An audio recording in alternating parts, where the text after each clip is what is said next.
Дряхлая, затасканная воровская идеология разваливается, и ее пытаются подштопать.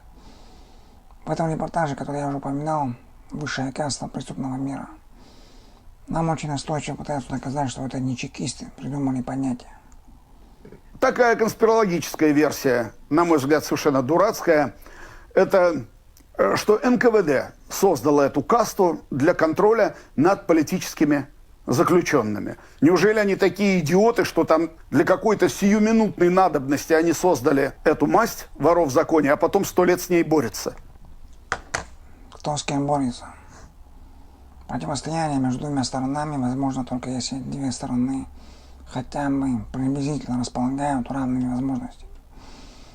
Но эти две структуры, то есть спецслужбы и организованная преступность, их даже нельзя сравнивать, они настолько разные по своим возможностям. Вторая абсолютно беспомощна по отношению к первой, и ее даже не существовало бы, если первая захотела. Любую боевую единицу этой структуры, то есть организованной преступности, можно нейтрализовать с оружием неприкосновения, в соответствии с этими же понятиями, которые ими почитаются как священные. Даже оружие не нужно, настолько все просто. Противостояние нам, конечно, показывают по телевизору, чтобы люди видели, что полиция работает, проводит какие-то сложные операции по предотвращению чего-то очень нехорошего. Забегают в маске в ресторан, где сидят воры в законе, ложат всех на пол, и потом нам объявляют, что предотвращен раздел сфер влияния. Но разделом сфер влияния могут заниматься только спецслужбы. Только у них есть такие возможности. Пусть кто-нибудь попробует поделить сферу влияния, не учитывая интересы спецслужб. Кто-то еще верит, что это возможно. Пропаганда говорит, что для воров главное не деньги, главное образ жизни. У воров главная цель – это образ жизни. Они должны вести правильный образ жизни, и совершение преступлений только одна из сопутствующих черт, особенностей вот этого образа жизни. То есть зарабатывание денег, это там даже не третье и не пятое. То есть деньги на пятом месте, а главное правильный образ жизни. Но в чем он заключается, он так и не сказал. Во всем мире правильный образ жизни означает примерно следующее. Нести людям добро, поступать по отношению к другим людям так, как ты хотел бы, чтобы они вели себя по отношению к тебе. Но совсем не так ты должен вести себя по отношению к другим людям в соответствии с воровским укладом. Ты должен принимать во внимание биографию человека, его вид деятельности, чем он занимается. Потому что есть приемлемый вид деятельности и есть неприемлемый. Если у человека есть в биографии какие-то моменты, которые не соответствуют воровской идеологии или не приветствуются, это означает, что у тебя есть преимущество над этим человеком. И ты должен использовать это преимущество в своих интересах. По сути, это война компроматов. И это самая удобная схема для внешнего управления. Потому что компромат на любого представителя воровской иерархии могут с легкостью сделать те, кто эту систему создал. Благодаря такой схеме любой шорох места заключения контролируется и направляется. И никакое решение не имеет шанса быть принятым, если оно противоречит интересам спецслужб. Я приведу один пример. Это происходило на Озанке, Свердловской области, ИК особого режима. С нами сделал один пацан с Траткалы, черкес. Он вел себя очень уверенно и иногда даже дерзко, вообще со всеми. И с мужиками, и с бродягами. И даже с положенцем он мог разговаривать почти на равных. С чем это было связано, я мог только догадываться. Наверное, есть у него какая-нибудь поддержка за спиной, может, воров кого-то знает. Чтобы было понятно, как он себя вел, я приведу эту ситуацию. В один день мы играли в футбол. Там была площадка возле бани, на которой мы обычно играли в футбол пару раз в неделю, когда администрация разрешала.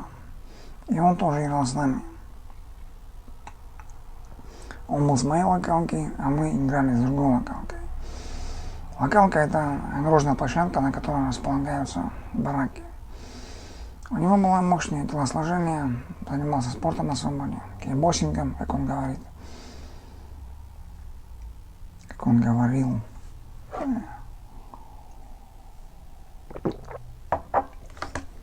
но по виду больше был похож на борца. И играл очень жестко, толкался. И в один момент пацан с другой команды, которого он толкнул, он возмутился и сказал: что ты делаешь? Что ты пришел сюда в футбол играть? Иди железо толкай. И Черкес говорит: иди сюда, пойдем отойдем. И они отошли, зашли в баню, проходит пара минут, выходит этот пацан и говорит: пацаны, я извиняюсь. И следом выходит Черкес, и так, пробегая легким бегом, говорит: пацаны, я принимаю его извинения. Потом после игры я его спросил: что ты ему сказал? Он ответил: я ему втащил. То есть он его ударил. Если бы был разговор по этому поводу, то он не смог бы это обосновать, потому что там не было ни одной причины, за что его бить. Но Черкес был настолько уверен, что при любом раскладе он сможет это пояснить и сможет оказаться правым. Но потом произошло событие уже более весомое. В какой-то ситуации Черкес повел себя слишком дерзко, и это все дошло до положенца. И был разговор, в котором участвовал положенец. И разговор закончился очень плохо для Черкеса. Положенец дал ему имя — негодяй. В понятиях есть такой момент: положенец может давать имя человеку. Негодяй, гад, там еще кто-то. Смысл в том, что если после этого человека спрашивали, кто ты по жизни, он не имел права ответить: я мужик, например. Он должен был назвать то имя, которое ему дали. И теперь вся зона знала, что Черкес негодяй, и отношение к нему должно быть соответствующее. Это очень весомое событие, с этим уже ничего не сделаешь. Но проходит неделя, и по зоне идет такой прогон, что это была ошибка, недоразумение. Теперь все разрулилось, и у Черкеса все хорошо. Это было, конечно, очень удивительно. Через много лет с кем-то я разговаривал, и мы затрагивали эту тему. И все, стало ясно, что это было. Оказывается, у Черкеса мама полковник ФСБ. И все решается очень просто. То есть подъехали серьезные люди и погрозили пальчиком: смотрите, мы вам разрешаем играться в ваши игрушки, ваши понятия, но если это коснется наших интересов, вы будете вести себя именно так, как вам укажут. И никаких других вариантов у вас не будет, потому что других вариантов в природе не существует. Таких эпизодов очень много, где властимущие открыто и даже грубо показывают, кто в доме хозяин. Но обсуждать такие моменты нельзя, это под запретом. Свои догадки все оставляют при себе, потому что каждое твое слово может быть использовано против тебя. Жесткая цензура – один из ключевых моментов. Да, в русских понятиях есть цензура. Называется это по-другому, но это цензура. Это примерно как на свободе, очень опасно критиковать власть. А там не то, что опасно, там это под запретом. Не только критиковать, но даже обсуждать действия вора в законе или положенцев. Там, где появляются вопросы, ниточка обрывается. А сейчас время интернета, время свободного доступа к информации. Количество зомбированных и очарованных будет резко сокращаться. То, что было возможно при Сталине, невозможно при Путине. Пытки также оправдываются в русской идее. Есть такая концепция: через страдания познается истина. То есть то, что людей пытают, это нормально.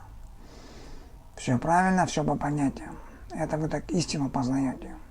Поэтому жаловаться нельзя, в правозащитные организации обращаться нельзя. Это не нашинское. А нашинское – это страдание. А бродячая жизнь какая? Это тот, кто страдает, страдал и будет страдать во благо общего.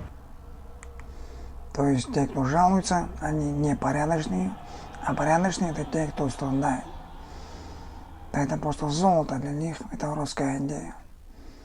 Как же им будет некомфортно, когда она исчезнет. Как же им будет непривычно осознавать, что теперь им придется нести ответственность за каждое свое неправомерное действие. В моем первом видео в комментариях был такой вопрос: ты что, хочешь, чтобы все зоны стали красными? Странный вопрос, учитывая то, что я примерно описал там, что творится в красных зонах. Вероятно, это был тролль. Но, допустим, это не тролль. Я ему отвечу. Ни черный, ни красный, бесцветный я не был. Основной принцип, который должен соблюдаться неукоснительно. Права, честь и достоинство человека неприкасаемы для каждого гражданина Российской Федерации. Так должно быть и так и будет. Кстати, на всех моих видео очень жестко скручены просмотры. Вот на этом видео, которое восхваляет воровскую идею, там больше 7 миллионов просмотров. То есть пропаганда работает, хакеры работают. Но это все бесполезно. Это только последние судороги. Сколько бы таких репортажей они не наштамповали с бывшими криминальными авторитетами, сколько бы хакеров не сидели на ютубе и скручивали просмотры, сказка заканчивается. В истории она будет записана как гениально проведенная операция НКВД. Россия будет свободной.